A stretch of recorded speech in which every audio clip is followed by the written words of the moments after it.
Well, I guess we wanted to start that video. The camera did it by itself, guys. This is odiehorse 1's ms660 build. You guys knew that was coming. I do have it running. Did have some trouble. Okay, we've got new bearings. Crank he's got was beautiful. New seals. That's a new build. This is. I can tell you a few things not to do with these saws, quite honestly. And in fact, I ought to tell you one of them. Steel has a problem of really wanting to spit back through the carburetor, pretty noticeable. And for these and the 46s both, I generally run 154 degrees total intake timing, because after you start crowding it toward 160, it spits back more and more and more while it's at RPM. Every saw, when you first goose the trigger, will give a little whoof, and then it'll go ahead and pick the RPMs right up. I want to explain a whole lot about this build. This saw has to have torque. It's got to be able to pull a 36-inch bar in big timber. It is 100 cc's. You gonna argue over 4/10 of a cc? I'm not. Okay. I did solve that spitting back problem with this saw. I've been working probably 30 years. Some of them, I've got them a little better, and some just not. I just never pushed my intake timing far. This cylinder here is really a bad example. I shouldn't even give you, and probably won't even give you, the timing numbers, because there's a lot of weird stuff I had to do to get where we're at today. Okay. Obviously, it's a presentable saw. It's going to be a good logging saw. There's the plastic was on it. This is what they look like after they've been logged with for years. You want that?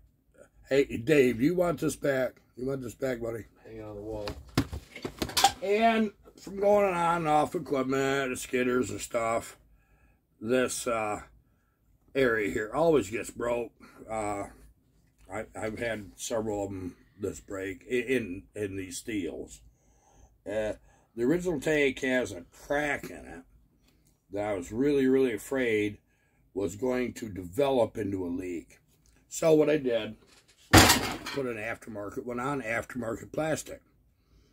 When you put aftermarket tanks on these steels, the first thing you're going to notice is all of a sudden when you take it off choke and you depress the trigger and get it on the high idle, you don't have high idle.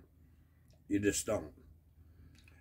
The real answer, quite honestly, is change this whole switch mechanism right here. Yeah. And I've been dropping things. It's my life. Change all of that. And it's compatible with the trigger assembly and stuff. Then you got high idle. That's kind of nice. I'm going to go ahead. If this is cooled down, we have had this run. Yeah, it's fairly cool.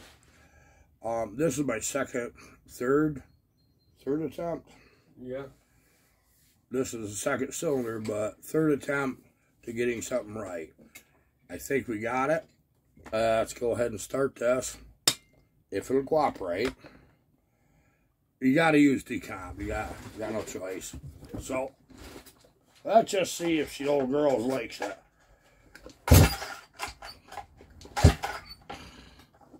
I have to have Colin start it.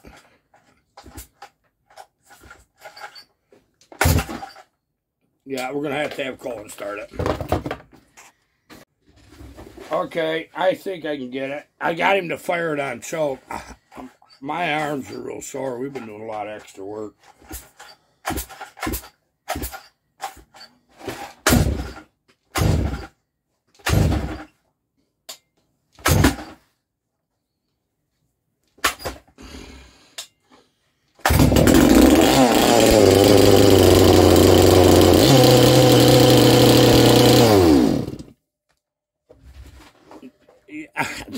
those switches.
Fumie girl, ain't she? Yeah, we need to get some more doors something.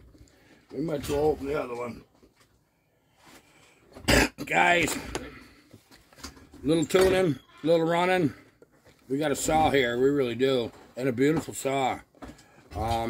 This recoil on this is shot. It is an OEM steel cover, and it's a nice shape, yeah, obviously. But I'll show you what, one thing we got. I bought everything to rebuild that. I really did. And you old guys remember these steel lasso starts? And some of you hated them. But I'll tell you what, on a saw like this, that has a heck of a lot of thump, it's hard to pull. I'll be honest. Even with decompound, you know you're pulling something. You got a big saw. What do you want? This softens it. This is the key to success, to pull that through good. And it's also easier on the dogs.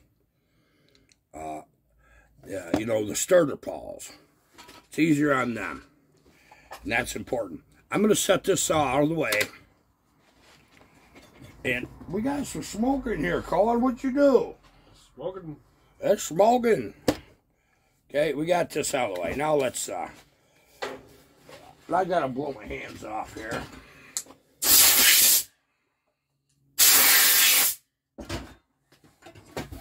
And I'm going to explain a few things. I'm going to give you a trick that most of you won't try, and that's fine. I understand it. Just because I said it don't mean that ain't so, right? Well, okay, maybe it does. It's the way I see it. I've been around a long time in this stuff. Logging, building saws, having failures. I'll tell you what it did. First cylinder, broke a ring. Running perfect. Wasn't running like that. That's stupid. But it was running exactly like I wanted. I'll tell you what I did. In these cylinders, this is a used one I took off for whatever reason. The bridge. See that little bridge right there? Shine my light on it. This is your lower, this is your upper, this is that bridge. I took that bridge out. Been wanting to do that. I never quite dared, quite honestly. But I've got a little knowledge on this. There's a lot of other saws that did not have a bridge that run just fine. And I ran into a series of saw that some cylinders had a bridge, some didn't. I noticed the ones without the bridge. But taking that bridge out was a little scary for me. You don't like to screw a new cylinder up. You just don't. But I found out when I took that bridge out, I gained ample volume in my transfer. You know how these work. I said it on the last video. When the piston comes down, air fuel comes up these windows. And then it goes into the big end of the transfer. Okay? And it gets pressurized. When the top of the piston clears the upper transfer, it puts the air fuel mixture above it, finishes its rotation, comes up, closes it, and then starts building compression, fires the saw. Okay, we know this. Well, I'm going to tell you something. Have you ever, and I know you have, so don't tell me you haven't, learned something way back that you knew and you preach, and then you don't follow your own rules because you're excited over something? I did that, and it bit me. It bit me hard. This is actually the piston that I had in this. I only used the top ring in this, guys, okay? And the pin for the top ring is over here. You can see it right there on the side. See that pin? End of my screwdriver. Okay, so the intake, you know, it's about yay wide, and then it goes a ways, and then transfer. Okay, and you can see that in this cylinder right here. Get the intake side so you can see it. There's the intake. See that wide band? I normally, in these series of saws, because I know that ring ride's right there, that, you know, where the both ends of the ring butt, I don't do much. I widen them a little, you know, to get what I want. Trying to get that air up under that bridge was hard. But that bridge is the reason the darn things want to spit fuel back. I took it out. Don't do that yet, guys, until we run the saw. When you see it run, if you like it, then take your bridge out. But I will tell you, on the bench, it feels amazing. It really does. With either cylinder. You want to see how bad that I wanted volume. I knew. There, see, I had lots of volume, didn't I? But if you notice, I didn't have much room right there. That's a mistake. I preach this to other guys all the time. Leave room for your piston on your intake side to ride. Okay, that, I said, you know, let's just throw this to the wolves, because I know a little thing I can do to reduce that friction on that side. Okay, and I will share that at some point, just not today. But that ring was unsupported. It wasn't catching in the transfer, but they have a large exhaust, okay? I mean, that's wide, that's plain, and they're square on top. I was able to oval that, make it a little bit D-shaped, not as much as I like to, but I was, to hit my timing numbers. A good set of numbers for this build, even taking the bridge out, 98 on your exhaust. With a flat top. If you go big bore, don't order that. I will promise you, do not order that with a pop-up piston like this. You play holy heck getting where you can start that. Even with a decomp, minute that piston come up, started coming up, build compression, pop it right out, you climb. Once you got them running, they're okay, but they're still hard. That's why I didn't run Old Dave very much. You notice Old Dave ain't sitting right there right now. No, I've already got that apart, because everything I've done to this saw, I'm doing Old Dave. I can't have a logger on the West Coast having something way nicer than what I got as Dave's 100cc saw. The red, white, blue one. That's too wide, guys. This is gonna go on the shelf of shame. Plain and simple, way it is. I have not got very many cylinders on that. But I ought to dig them up and put them all there of things that I did that I didn't like. And if I could remember or look through the notes or know what it was that I did wrong, I'll share that. Because nothing goes according to plan when you're trying new stuff. You're going to break some eggs, and you're going to trash cylinders doing it. Don't trash OEM, guys. This old steel stuff and old Husky stuff is very dear. It really is. I know, you can still buy the ms660 cylinders. Yeah, I know. Guess what? Don't even waste your time. I started out, when they came out with M66 Magnums, I bought one of the first ones. And a second and a third. I loved them right to death. Them old flat tops, remember them? Oh my goodness sakes, they were a powerhouse. But when they come out with that ms660, it was weak kneed, very weak saw. Compared to the original, no.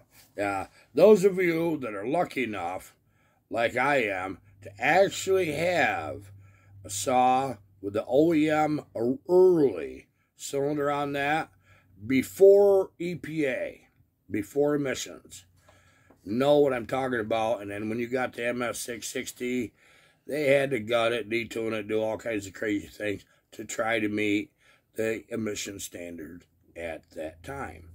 But the numbers were altered. They did bad things. They really did. Inside these mufflers on these, Steel's got that box. The original Steel mufflers, what they have is, that's a stainless steel box. It's a bugger to cut out. You can do it. I actually use a highway dual port on these. And the side port I leave alone. The dual port, the center port in these mufflers, when you take the screen out, take the muffler cover off, you look at it, you'll see that on one side it doesn't go down there as far as it does the other. And then where the screw goes in for the screen, if you have to run a screen, don't hurt that area. And widen that out. You want all that air out. In this case, with odiehorse 1, he has to run them screens. California, I wouldn't want to be responsible for a forest fire out there, would you? Yeah, he don't either. So he told me that was the thing he had to do. He had to run screens. Well, you know I don't like screens, but guess what? I done a workaround on it. Open your mufflers up. When you port your saws, no matter what the saw is, do something.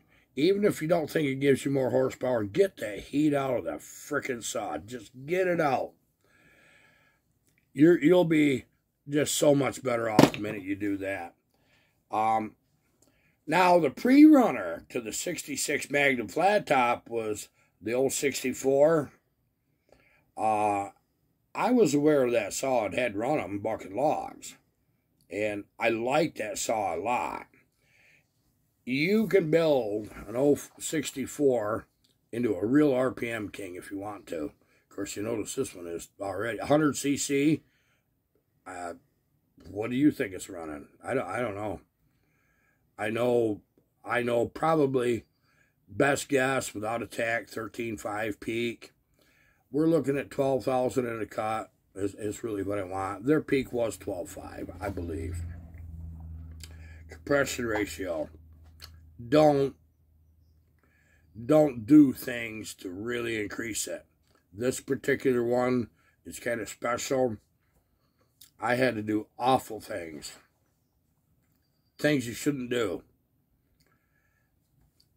I'll give you the timing numbers, but don't use them. Don't use them because you don't have the piston I've got, and you're not going to get the piston I've got. It's not going to happen. I put a Weisco in that. Right now, it's got a Weisco for a big bore with a big dome. I mean, it's got, and this comes right from Weisco this way. I did it. No machining on the saw. None. But I got a quarter of a pound of frickin' drainage on the floor in front of me, I'll tell you that. Exhaust on this saw opens at 90. Okay, I'm going to read it in comments. Oh, no, you can't do that. They won't run good. Yeah. Well, I agree with you. They absolutely don't. I'll tell you why. You get below 98 on most saws, on degrees of opening, they start losing too much compression and start dropping right on their face. Okay, that's what does that. It's too much compression loss. As you increase your static compression by cutting a bigger dome and figuring things out, you can keep raising them numbers. It's advantageous to have an early exhaust opening as long as you've got plenty of compression to support it. If you get your dome too big, you lose flow over the top of your piston, and it doesn't, you stop gaining is really what you do. I don't run any more compression than I need to make good horsepower. You think, okay, compression is king. Well, in every sense of the word, it is. But I'll tell you what, tell me cheesecake ain't king. But if you get too much, yeah, you know. You want just a little bit of that if it's good cheesecake. That's the same thing with compression. It's like cheesecake. Yeah, I can't have none of that. I shouldn't even have thought about it. Yeah, it's awful. Hey, let me tell you something. There was a young lad in the Wegmans local grocery store, big chain store. They have, we shop there a lot. This young lad, probably 18 years old, dressed well, very polite young man, wasn't a big lad, and he had 4 Tony's cheese pizzas, and he had onion rings and French fries, and he had all kinds of stuff that you could take out of a box and throw in an oven and make, and a bunch of junk food. And I'm sitting there looking at all this, and I said, hey, he looked at me, enjoy all this while you can. That's because when you get my age, I says, you can't have it anymore. You just can't. So I said, when you're eating this stuff, I said, just think of this old fart that was bothering you in line. And he said, oh, I can have it now. My dad said the same thing. He said something along them lines, one thing and another. And he says, so what what's your diet consistent of for snacks? And I says, prunes and peas. And he goes, I don't even want to think about that. I said, yeah, prunes and peas. I didn't mean together. I didn't mean, you know what that sounded like, right? And that kid is like, what? He grabbed his couple bags of groceries, threw them in the cart, and he looked back, and he looked at me and just shook his head. He felt sorry for me. He really did. And then he smiled, and away he went, because he had that Tony's pizza. Yeah, funny. I really enjoyed that. Guys, this is one of them cases. Don't do everything I did. I did give you the numbers. I didn't give you the intake numbers, did I? Or transfer opening. I like in these saws 30 degrees of blowdown.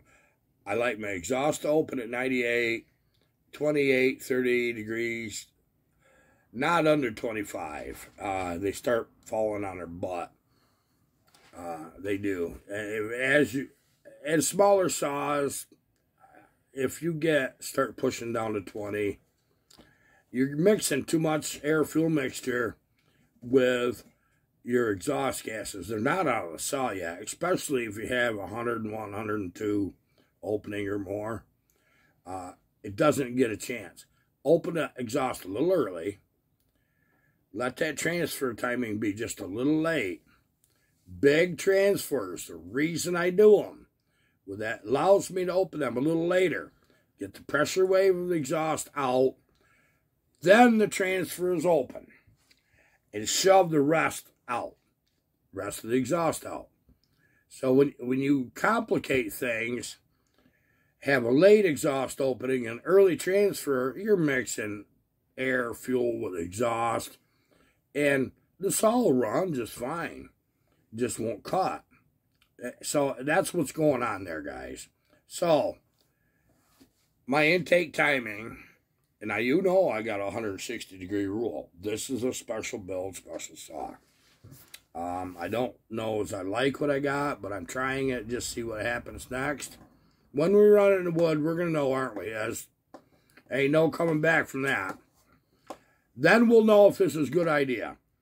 The intake total opening is 178 degrees. Okay, you have 360 degrees rotation, so theoretically, which normally isn't possible in these saws, you could have 180 degrees. Okay, you can't. But this has got 178. I've got 2 degrees. That means my lead time in and out, I was only 1 degree on that rotation. And it shouldn't even idle. It actually does a nice job. Let's see what these numbers do.